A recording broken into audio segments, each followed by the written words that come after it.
안녕하십니까. 2022년 8월 17일 새벽 모닝 팩트 시작하겠습니다. 오늘 윤석열 대통령이 취임 100일 기자회견을 했습니다만은 제가 보기에는 그렇게 눈에 띄는 그런 얘기가 없어서 그거보다는 차라리 이걸 분석해 드리는 게 더 낫겠다 싶어서 제가 말씀을 드립니다. RN서치라는 여론조사 기관이 있는데요. ARS 여론조사 기관입니다. 여기에서 13, 14, 15 이렇게 이제 정기 여론조사를 늘 하는데 일주일 전에 비교할 때 국민의힘 지지율이 급등을 하고요. 민주당 지지율이 폭락을 했습니다. 왜냐하면 보통 일주일 사이에 지지율이 이렇게 엄청나게 차이 나는 경우가 거의 없거든요. 그게 이제 뭐냐면 국민의힘이 일주일 전에 비해서 9%포인트가 올랐고요. 그래서 43.6%. 민주당이 4.6%포인트가 떨어져서 34.6%. 이렇게 돼서 위아래를 따져보면 한 주 사이에 13.6%포인트가 왔다 갔다 했다. 이 ARS 여론조사로. 그 다음에 여기에서 정의당 2.7%, 기타 정당 1.9%, 지지정당 없음 15.7%, 잘모름 1.6% 이렇게 돼 있는데 여기에서 윤석열 대통령의 국정수행평가에 대한 긍정평가는 0.7%포인트 오른 30.2%. 그 다음에 부정평가는 0.4%포인트 하락한 67.6%. 이렇게 기록을 했죠. 그래서 윤석열 대통령 국정수행에 대한 지지율이요. 국민의힘 지지율보다 13.4%포인트가 낮습니다. 이 얘기는 무슨 얘기냐? 국민의힘 지지층 중에 상당수가 윤 대통령의 국정 운영에 대해서 비판적이다. 부정평가하고 있다.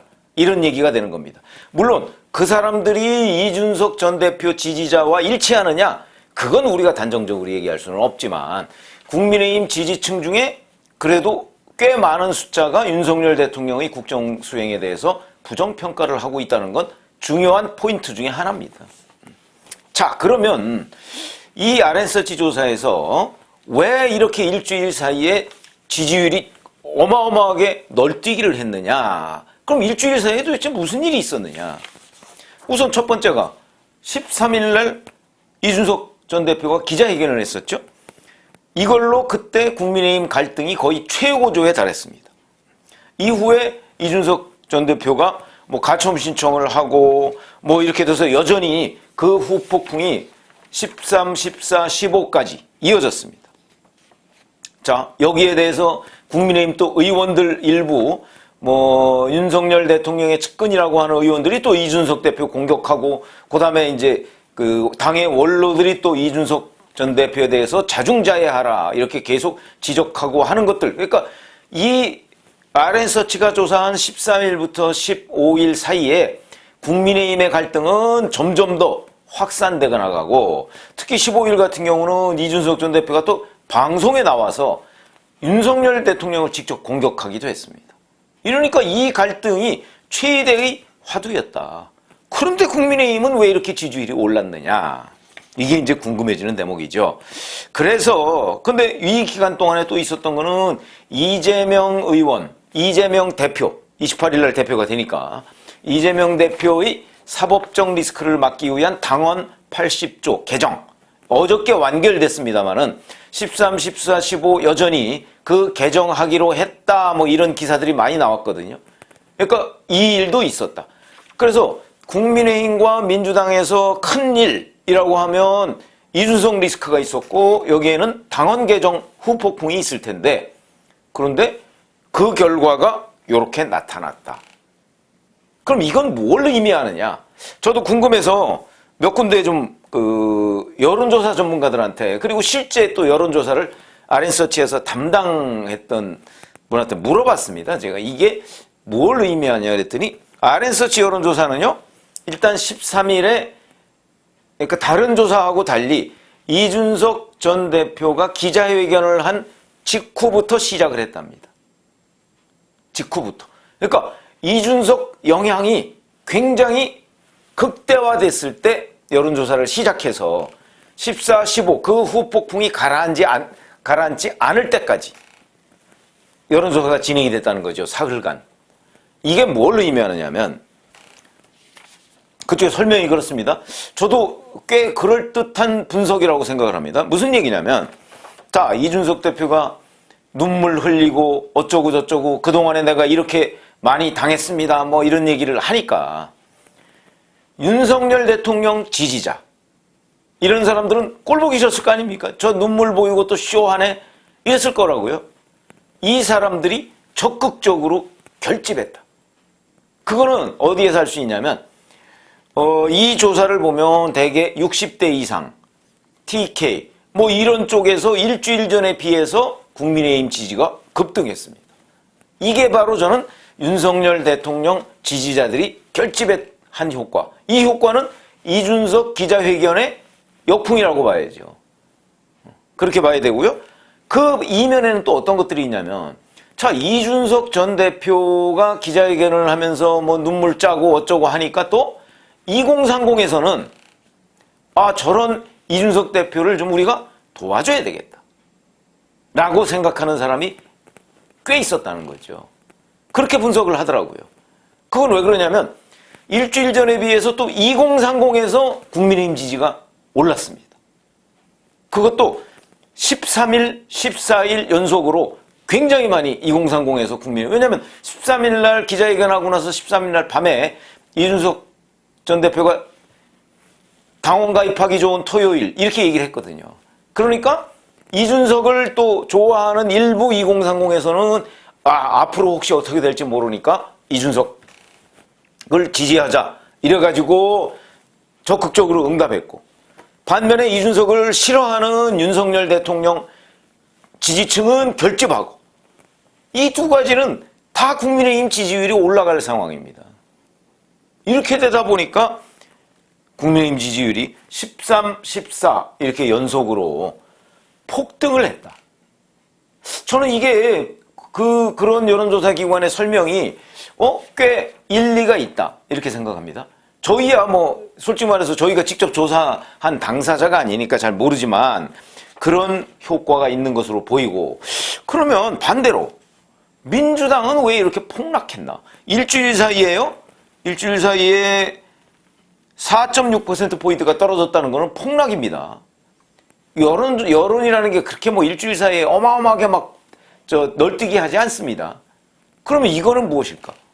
이거는 역시 이재명 의원이 주도가 돼서, 본인은 뭐 아니라고 하지만 주도가 돼서 추진했던 당원 80조, 이재명 방탄용 당원 80조 개정.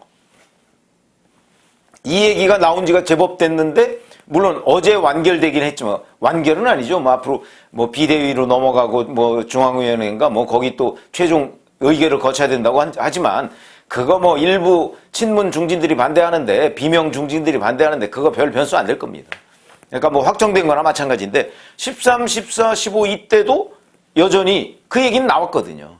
그러니까 이거에 대한 역풍, 이것 때문에 야, 드디어 민주당이 이재명의 민주당이 되는구나 이렇게 돼서 뭐 비명계도 있지 않습니까? 민주당에 이 사람들이 민주당 지지를 철회한 사람도 있고 중간지대에 머문 사람도 있고, 이런 효과. 그러니까 이재명의 민주당화라는 거에 대한 역풍으로 민주당 떨어지고, 여기는 이준석 효과, 긍정적 효과, 부정적 효과가 있어서 국민의힘 올라가고, 그래서 이렇게 격차가 심하게 벌어졌다. 그러니까 어찌 보면 글쎄 이게 일시적 현상으로 봐야 될까요? 하여튼 일시적으로 이렇게 됐는데 다음 주에 또 한번 봐야 되겠죠. 그래서 여하튼 이번에 RN서치의 조사는 이렇게 나온 이유가 결국은 이준석을 부정적으로 보는 사람 결집, 긍정적으로 보는 사람, 그 사람들은 뭐 결집이라고 하기는 어렵고 그 사람들이 다시 한번 이준석을 바라보기 시작했다. 그 효과 때문이다. 이런 것이 맞는 것으로 보인다. 제가 취재한 결과는 그런 거고요. 자, 그런데 요 이재명 방탄용 당원 개정에 대해서는 별도로 또 KBS가 조사한 게 있습니다. 한국리서치는 이건 면접조사니까 RN서치는 아까 ARS고 의뢰해서 12, 13, 14 이렇게 조사를 했습니다. 이때 보니까 이 개정을 특정 후보에게 유리할 수 있어서 당원 개정은 안 된다 하는 게 48.8%. 그런데 이거를 민주당 지지층한테만 물어보면 안 된다가 33.6%로 줄어듭니다. 반면에 개정 찬성한다. 이게 36.1%. 민주당 지지층으로만 보니까 51.7%. 그러니까 이건 무슨 얘기냐면 민주당 지지층 중에서도 이재명 의원의 이재명 의원 방탄용 당헌 개정에 대해서 절반밖에 찬성을 안 한다는 거죠. 이것도 굉장히 중요한 대목이라고 봅니다. 그러면 나머지 절반은 뭐냐? 이 사람들은 그냥 침묵하거나 아니면 답변 안 하거나 이런 사람들이라는 거죠. 이것도 이 당헌 개정의 역풍이 얼마나 심할 것인가 하는 것을 앞으로 우리가 가늠하는 잣대가 될 겁니다. 그런 점에서 본다면 자, 지금 이재명 대표 후보자 사실상 확정자죠. 이 사람은 대략 권리당원 누적 득표율로 보면 73.28%를 얻고요. 국민 여론조사는 거의 80%에 육박하는 지지를 받고 있습니다. 일방적이죠. 그런데도 불구하고 이재명 의원이 주도한 당헌 개정에 대해서는 51.7%만 찬성한다. 이게 이재명의 민주당화로 가는데 저는 상당히 주목할 만한 대목이라는 거죠. 지금 민주당 지지자 중에서 이재명 의원이 추진하는 바에 동조하지 않는 세력도 꽤 있다는 겁니다. 그건 국민의힘도 물론 마찬가지겠지만 꽤 있다는 거죠. 그러니까 이재명의 민주당이 되더라도 사실은 비명 내지는 반명인 그 당원들이 꽤 많다. 물론 그게 앞으로 점점 더 넘어가게 될 가능성이 높죠. 그렇긴 하지만 현재 기준으로 보면 꽤 많다는 걸 의미한다. 그래서 이제 이재명 의원이 자꾸 무슨 얘기를 하냐면 그 왜 플랫폼을 만들겠다고 얘기하지 않습니까? 이 플랫폼이라는 건 무슨 얘기냐? 얼마 전에는 욕설을 할 수 있는 플랫폼을 만들겠다고 그러더니 결국 같은 맥락입니다. 그러니까 당원들의 직접 민주주의를 하겠다는 거거든요. 그런데 민주당 전당원 투표를 하더라도요, 절반 정도 안팎 이 정도의 투표율밖에 없습니다. 그러니까 절반 정도는 당원 투표 이런 거 안 하거나 아예 침묵을 지키는 것이죠. 그런 부분을 이재명 의원은 잘 보고 있는 겁니다. 그러니까 만약에 전당원 투표제 이런 것 또는 그 당원의 직접 민주주의, 그래서 거기서 예를 들어서 본인이 대장동 특검 어떠냐 그러면 합시다 안 합시다 그러면 그 의견을 따르겠다 이런 거 아니겠습니까? 이거는 일종의 팬덤 정치를 하겠다는 겁니다. 그러면 전당원 투표를 해도 절반 정도밖에 참여를 안 하는데 이런 거 이슈 투표를 하지 않습니까? 절반보다 훨씬 못 미치는 투표자가 당원들에서 나올 것이고, 그렇게 되면 결국 개딸들의 영향력이 당을 좌지우지할 것이다. 이재명 의원이 노리고 있는 것은 바로 그거다. 이런 점에서 본다면 이재명 의원은 지금 당원 직접 민주주의를 강화하겠다고 그러니까 그럴듯하게 들리긴 하지만 결국 개딸들의 휘둘리는 그런 민주당을 만들겠다. 그런 선언이나 마찬가지라 저는 이렇게 보고요. 그런 점에서 본다면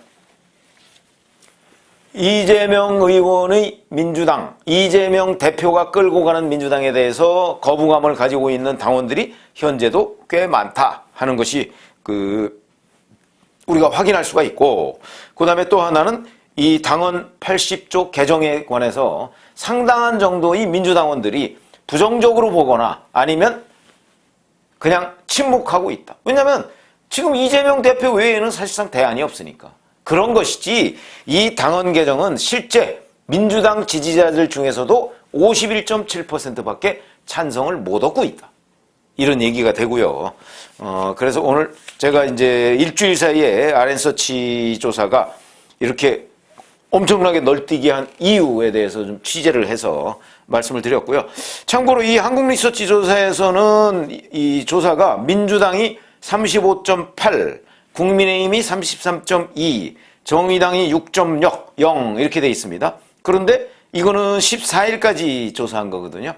그런 걸 보면 아마 13, 14 이거는 또 이준석 전 대표가 기자회견을 하기 전날부터 조사한 거기 때문에 이준석 효과 긍정이든 부정이든 이게 별로 반영이 그렇게 크게 되지 않았다.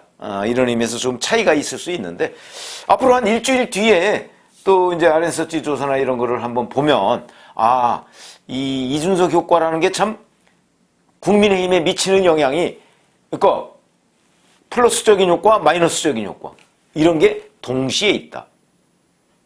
그러면 이게 바로 어찌 보면 국민의힘 지지자의 정확하게 양분은 아니죠. 제가 한번 그런 말씀을 드린 적이 있습니다. 국민의힘 지지자 중에 20 내지 25% 정도가 이준석 전 대표의 긍정적인 사람들일 것이다. 그 다음에 뭐 예를 들어서 75 내지 80%는 아마 윤석열 대통령의 긍정적일 것이다. 이렇게 한번 제가 말씀을 드린 적이 있는데 그건 뭐 여러 가지를 종합해 보면 그렇다는 얘기고요. 이런 걸 보면 이준석 갈등, 이준석 리스크 이거를 이제 주호영 비대위원장이 어떻게 진정시키느냐 이런 것들이 굉장히 중요한 과제로 떠올랐다.